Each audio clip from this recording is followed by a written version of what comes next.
I am so excited to kick this all off with a guy that I've known for quite some time. He is the chairman, the co founder, the CEO of the Blackstone Group, Steve Schwarzman, joining me. Steve, how are you? I'm fine. Jason, it's good to see you today. I know it's great to see you. You look great. I feel like if nothing else, this is a different world because you and I are sitting here talking to each other, not wearing ties. We're not in the same place. Tell me a little bit before I start asking you all sorts of questions about the investment environment. How has this all been for you? Well, this has been a pretty remarkable uh, uh, environment. Imagine, sort of around last year end, if somebody told you that we were going to have the voluntary closing of the world's economy, with certain exceptions to just keep food moving and other things, you would say something like that couldn't happen. And if it did, it would result in a global depression. Uh, and it just like wasn't on the page. And in effect, uh, those directions to almost every country to stop your economy did occur, and unemployment has gone up massively. But we haven't had a depression, and the reason for that is that we've learned from the past, and you've had massive government intervention, massive transfers of trillions of dollars of monies to people who need it to, in effect, replace the lost revenue from shutting our economies. And that first big stimulus bill in the United States, followed by uh, really very, very large follow-on by the central bank in the United States, the Fed, is pumping unprecedented peacetime monies into economies. And in fact, the amount of deposits in banks because money was transferred to people has exploded. And so we are awash with liquidity that was necessary. To give you some idea, US GDP is around $21 billion, trillion dollars a year. And Right. say we miss a quarter or more. So we're sort of missing 6 trillion coming in. And somebody's got to fill that hole. And that's what all these stimulus bills and the Fed, in effect, are doing in a very simple way. And so we've had this dramatic collapse. Stock market's down 34, and now it's bounced up as if nothing had occurred because of the liquidity and support from the Fed, and also the So sense let that, me ask you about that. yeah, So Steve, if I may, that specific point is one that I really feel like I want to understand from your perspective, which is this apparent disconnect with every headline that we're reading every day related to virus cases going up, this medical crisis, this health crisis that we're going through, and a stock market, if I even just look at my own 401k, that has rebounded. Is it just basically the liquidity that's been pumped into the system? Help me understand this gap. yeah, I think it's mostly the liquidity that's in the system, and also some uh, elements of confidence. In other words, you have 130 uh, vaccines that are in the process of development. The fact that we'll go 0 for 130 uh, really seems remote. There are three different types of vaccines, and so I think people are much more optimistic that's going to occur on a time frame that's way different than the development of vaccines was in the past, where the fastest one was like 4.5 years, and people have optimism that within the next 9 months we'll have enough positive, could be a year, outcomes from trials that you'll get there within a year to start really producing large scale vaccine. And there's other therapeutic breakthroughs that are occurring if you get the virus. The second thing I'd say about these cases going up, how could one believe they wouldn't? Um, I don't find that surprising. People have been locked up in their homes for 2 to 3 months. And when you let them out, there'll be more socialization. Uh, and people won't understand truly that this can get them sick. And once they see that, and the appropriate uh, government response will be to first really warn people. In democracies, apparently, they like to see bad things happen before people in democracies actually respond. So I completely expected this to happen. I think the markets did as well, and that will be put under better control because there's no option. Nobody really wants to get sick, and so you'll have change in behavior as the number of cases goes up, and eventually that'll be beaten down. But I think it's you'll also see um, a big V in terms of the economy going up for the next few months because it's been closed. And as people are allowed to go back, the economy will really respond a lot. But there's only so much the economy that's highly complex can respond, uh, just because not all things go up equally, and it will take uh, quite a while before we sync up and get back to 2019 levels. So, Steve, when I think about your experience, I know that Blackstone is a place where you're always looking at opportunities and new opportunities in many ways. I think back to the turn of this century and the big bet and a lot of investing you made in real estate. I think about the last financial crisis and how heavily you invested into credit and distress through GSO and other means.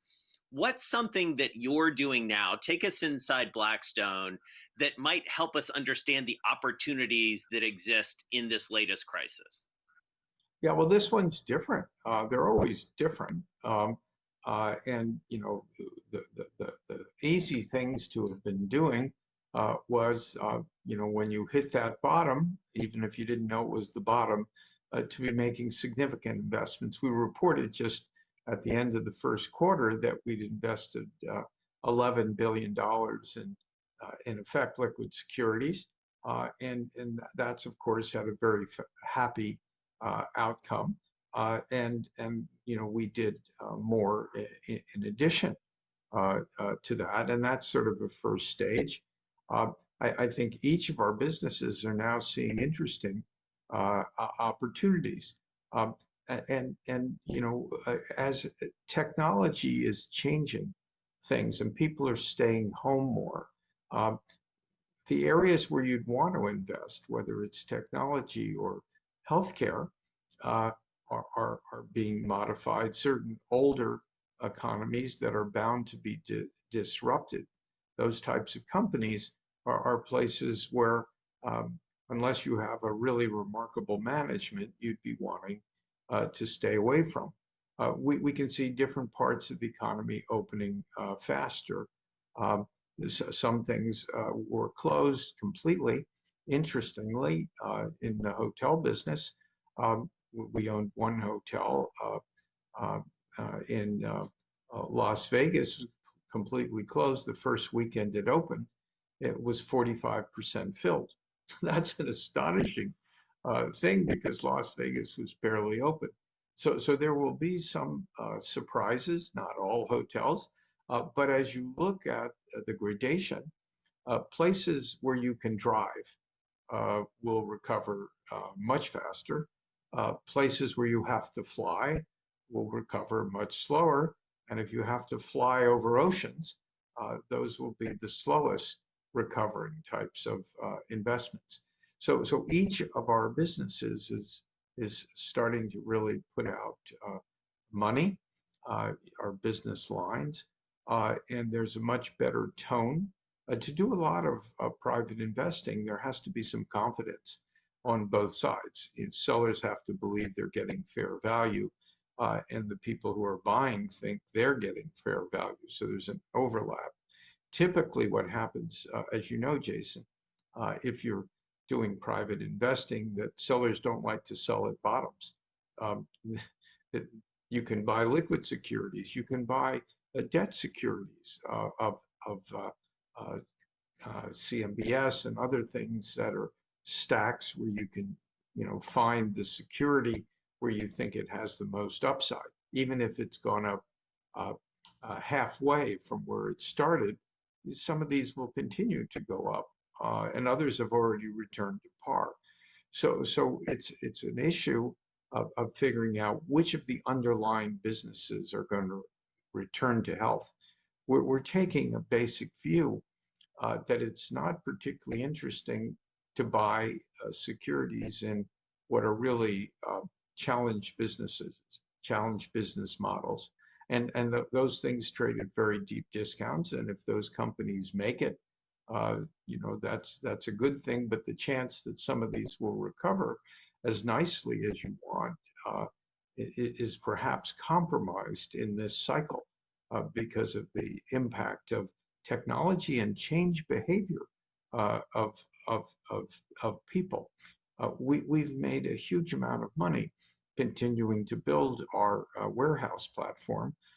We're either the largest in the world or the second. We bought about 1 billion square feet of warehouses. Why did we do that over the last 10 years? Because we saw the online business exploding, and we saw concomitantly that regular retail was going to get really hurt as consumer changed. The pandemic has accelerated trends that might have taken 5 years and made it happen in 3 months.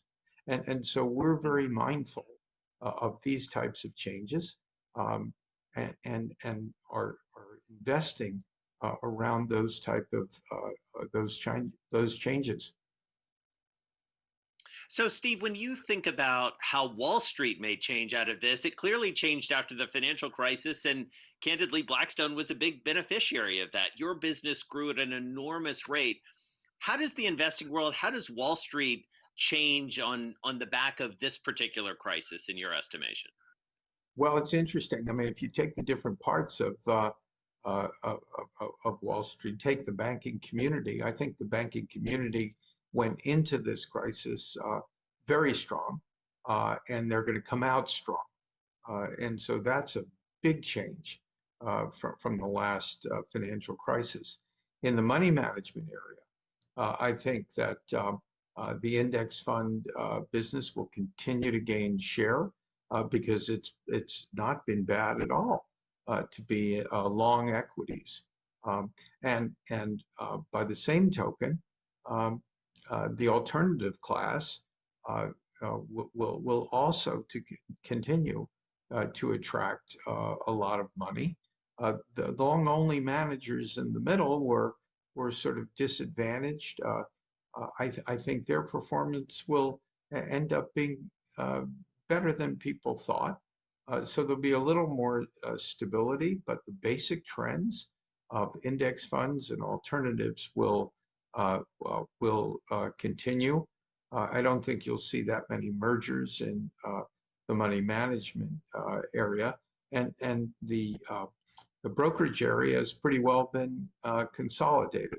So I don't think there are going to be enormous changes coming out of that. You'll continue to see more and more money being managed using quantitative uh, uh, techniques. It's already up to around the third. It could go a little higher. So, what do you do? And do you expand? I mean, you've expanded in every downturn pretty meaningfully. Are you looking for things to buy at this point? Are you looking for other businesses to expand into at Blackstone?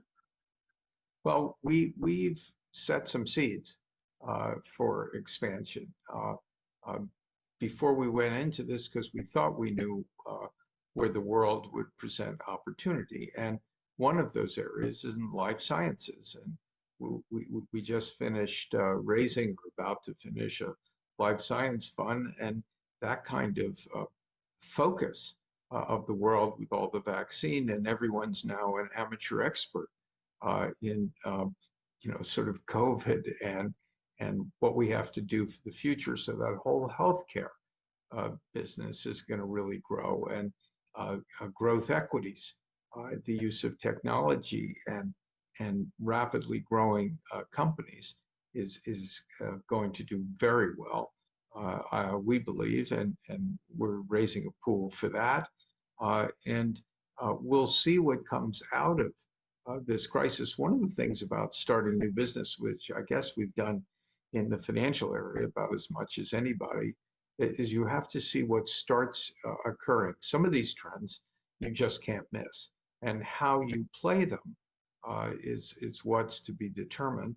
At the moment, we're quite well placed, but it's almost like you can't find enough of disruptor types of technologies and applications of those for people, and fintech and a variety of things that take advantage of this kind of change world is where one has to move. I'll tell you one other thing that we've learned, which is that the quality of management at a time of disruption is more key than it ever was. If you have relatively stable positions in markets and products, your management could be good, not great, and life will go on because you're either patent protected or process protected. But in a world where everything appears to be challenged, whether you're the disruptor or the disrupted, the quality of the people managing that change, reacting to that change, takes a completely different amount of importance. And we're going to pay even more attention because great managers can create great results, and okay managers, which used to be okay, will not have okay results. I read in a book that came out last year that you only hire A players, right? Didn't I read that somewhere? Some book that I read? Yeah, I read that book too. The difference is I read about 30 drafts of it, as opposed to you just having the good luck of reading one draft. And so, Exactly, so exactly. that turned out to be a bestseller. It's called What It Takes, and I wrote it, and it was the #1 book in China as well. So I just got contacted by the Mongolia market, and all over the world. So it's been a very interesting adventure for me. I always said you were going to be huge in Mongolia, Steve. It was a very good book, and I'm glad you got to plug it here. I'm sure the paperback is coming out soon. Well, you talked about China, so you gave me an opening. You demonstrated in that book that you know as much about China as any modern businessman. I'll say that so you don't have to, as a philanthropist, as someone who has intimate knowledge of the market and the key players. Given everything that's going on in the world right now, not just virus related, geopolitical, geoeconomic, how much should we be worried about a decoupling with China? Well, I think this decoupling that is going on is uh, a very unique situation. I mean, the U.S. and China together, depending upon who's doing which measurement, are about 40% of the global economy. Now imagine that. There are over 200 countries, and two of them are close to 40%. This is stunning. And there will be changes, some of which, would be expected when you have some element of geopolitical rivalry. And now with COVID, which is the first time that borders have really been closed around the world, businesses and to some degree governments are concerned about supply chains because there's been a huge concentration of supply chains in China because they're so good at manufacturing and so quick in terms of the ability to establish those effective supply lines that a number of companies, when they couldn't get supply, just simply by the nature of China being closed, and then subsequently every other uh, country in the world closing its borders, that this is a scary type of prospect for business people. And I think they'll respond to some degree to diversify supply chains, and that will be normal. Some verticals, some areas, whether it's pharma or whatever, healthcare will have more focus on those types of changes. But meanwhile, I think what will happen is China will, with its 1.4 billion people, will continue to grow because they will internalize their markets, and you can do that at that scale and depend less on exports. And I think China will continue to grow at double or triple the rate of the developed Western countries, but the mix will be different. Does that worry you about growth in the United States then, just taking it as a whole? Well, I think for the U.S. We have a lot of advantages um, on our own. We'll get some more internalization. We'll lose some exports through that process. We have super low interest rates. We're running massive deficits. We're doing everything we can uh, to promote growth. So I'm not worried about U.S. growth in particular on a longer term basis. One of the most important things that people don't think about so much is the quality of our education. And we have great universities, but as a country, for the last several decades, we've underperformed in the primary and secondary area of schooling. And I think we need to have a refocus because this is what provides the underpinning in the post-industrial age for vibrant economies. So, Steve, I do want to talk briefly about sort of the other crisis that we're facing, which is one of racial injustice and a lot of the social unrest that came in the wake of the killing of George Floyd, and the aftermath of that, and all the discussions that we're having about what we do next.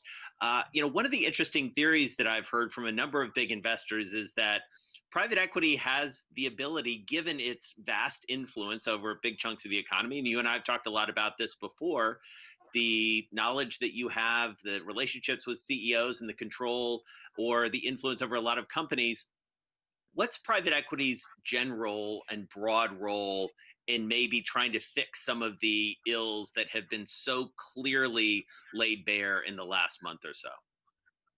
Now, I think this is a broader societal issue than private equity, of course, and the sort of killing of on television uh, was so upsetting to so many people that it's triggered this relooking at equity in a variety of areas. And I think everyone wants to do something to rebalance the society and the opportunities. And in our firm, for example, we've already had what we call affinity groups for women, for veterans, for LGBT people, for our Black employees. Each one's a separate group, but anybody at the firm can join any group they want, regardless of whether they have the exact qualifications for that group. And as we look at things, we turn to our groups and say, what can we do better? How can we help this situation to rebalance.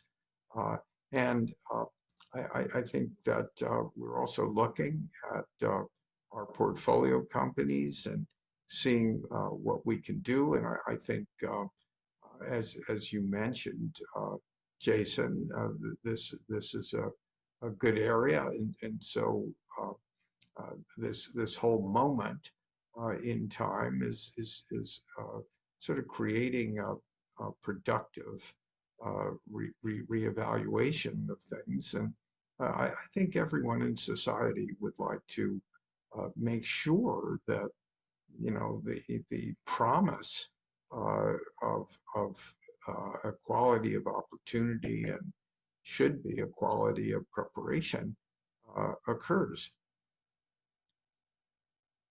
So, Steve, as you think about, with all the conversations that you have with your peers, portfolio companies, heads of state, I do wonder what sticks on the other side of this, of these dual crises that we continue to live through in terms of the way companies operate, the way decisions get made. You mentioned earlier in the conversation that this is a real test for managers to sort of weed out who's really good at this. I do wonder, and maybe this is even for yourself, what's different on the other side when we get to the next normal, as it were? Well, we've certainly been through a test. It's a test for society. Uh, you know, I still find it astonishing that you managed to have the vast majority of people around the world sort of go into suspension for 2 to 3 months.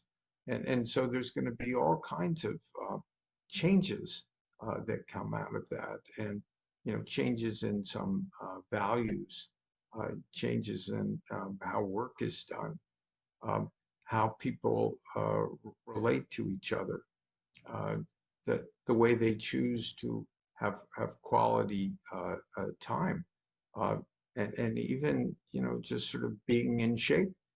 Some people like myself, you have more time. I spend more time in the gym and changed what I'm eating. I've given up profiteroles and all kinds of wonderful things, and now I'm in much better shape. Some people, went the other way and bulked up. For example, it's hard to imagine, but I was watching a TV show at night, and the journalist reported that purchases of alcohol in the United States went up 455% in 1 month. So we're going to have a lot of things to undo. We're going to work to find a new normal. And for people, we just had a graduation of this program I have in China called the Schwarzman Scholars, and we told the students that they're going through an unprecedented time uh, of high unemployment and uh, this impact of COVID. And in a way, and I said this to our people who were younger at the firm, that they're going to be lucky. And the reason they're going to be lucky is their world at the start isn't going to be so good. And they're going to Mm. find a way to make it work because there's always a way to make it work. And for their lives, they'll always be more wary and more clever than the people who started at a time where everything went well. And so our job is to help each cohort, if you will, of society adjust to this. And adjustments there will be. And we're not into a regular way world now. And when we come out of this, 2 years, 3 years, everyone will be affected. And they'll Yeah. carry those lessons learned into the future.